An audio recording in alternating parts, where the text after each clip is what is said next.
সম্মানিত দর্শক সকলকে স্বাগত জানাচ্ছি বিআর মাসুদ ইনফোর আরো একটা নতুন ইনফরমেটিভ ভিডিওতে। শুধু দর্শক যারা ভারতের ভিসার জন্য অপেক্ষা করছেন তাদের জন্য এই মুহূর্তে যে সময়টা পার হচ্ছে এটা সত্যি খুব ক্রিটিক্যাল সময়।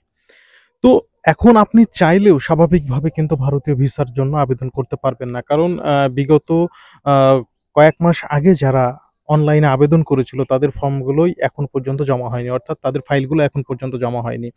আবার যাদের ফাইল জমা আছে তারাও এখন পর্যন্ত তাদের পাসপোর্টগুলো রিটার্ন পায়নি। সুতরাং এই মুহূর্তে নতুন ভিসার আবেদন যে ভারত কখন গ্রহণ করবে এটা বলাটা খুব টাফ। যদিও বা কিছুদিন আগে মনে হচ্ছিল বরফ গলতে শুরু করেছে, কিন্তু হঠাৎ করে ঢাকা আইভ্যাক সেন্টারে যমুনা ফিউচার পার্কে কিছু মানুষ হট্টগোল বাঁধিয়ে দিলে বা সেখানে তারা স্লোগান দিয়েছিল যে ভারতের দালালরা হুঁশিয়ার সাবধান। তো এই ধরনের কথাবার্তায় ভারতীয় দাদাবাবুরা মাইন্ড করেছে, আর মাইন্ড করাটাই স্বাভাবিক। কারণ তাদের দেশ, তারা কাকে ভিসা দিবে আর কাকে ভিসা দিবে না সেটা তো একান্তই তাদের ব্যাপার। তো এটা নিয়ে কিন্তু আমরা মানে আমাদের বাংলাদেশিরা যে কাজটা করেছে, বিক্ষোভ প্রদর্শন করেছে সেই জায়গাতে এবং তাদের দেশের বিরুদ্ধে স্লোগান দিয়েছে, সেটা সত্যি খুব খারাপ। এটাকে আসলে কখনো সমর্থন করা যায় না। তো এই কারণে কিন্তু তারা আরো বেঁকে গেছে। তো যাই হোক, এখন কি করার? এখন যাদের মেডিকেল ভিসা নিয়ে যারা প্রবলেমে আছেন, বিশেষ করে যাদের খুব ক্রিটিক্যাল মোমেন্ট, যারা হয়তো পূর্বে ভারতে গিয়েছিলেন, আবার তাদেরকে ভারতে যেতেই হবে। আবার অনেকেই আছে ভারতে মানে ১ম বারের মতো যাবে। বাংলাদেশ থেকে হয়তো ডাক্তাররা তাকে সাজেস্ট করে দিয়েছে যে আপনাকে ইন্ডিয়াতে গিয়ে ট্রিটমেন্ট নিতে হবে। এক্ষেত্রে এই সমস্ত রোগীরা কি করবে? তাদের জন্যই আমার আজকের এই ভিডিওটা। তো দেখুন ভাই, নরমাল ওয়েতে এই মুহূর্তে আপনি কখনোই ভিসা পাবেন না। ভিসা পাওয়ার জন্য এখন আপনাকে যেটা করতে হবে সেটা হচ্ছে ঢাকায় অবস্থিত ভারতীয় হাই কমিশন বরাবর আপনাকে একটা এমার্জেন্সি মেইল করতে হবে। এবং এই মেইলটা আপনি কিভাবে করবেন সেটা আমি এখন জানিয়ে দিচ্ছি।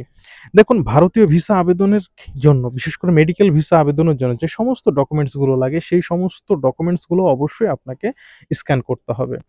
একটা কথা বলে নিই, যদি আপনি ইতিপূর্বে ভারত গিয়ে থাকেন তাহলে আপনার যতগুলো ভিসা আছে সেগুলোও কিন্তু, অর্থাৎ ভিসার কপিগুলো আপনাকে স্ক্যান করতে হবে।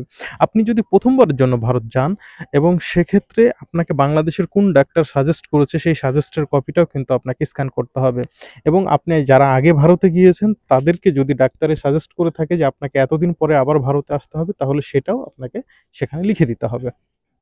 অর্থাৎ সেই প্রমাণপত্রটাও আপনাকে দিতে হবে।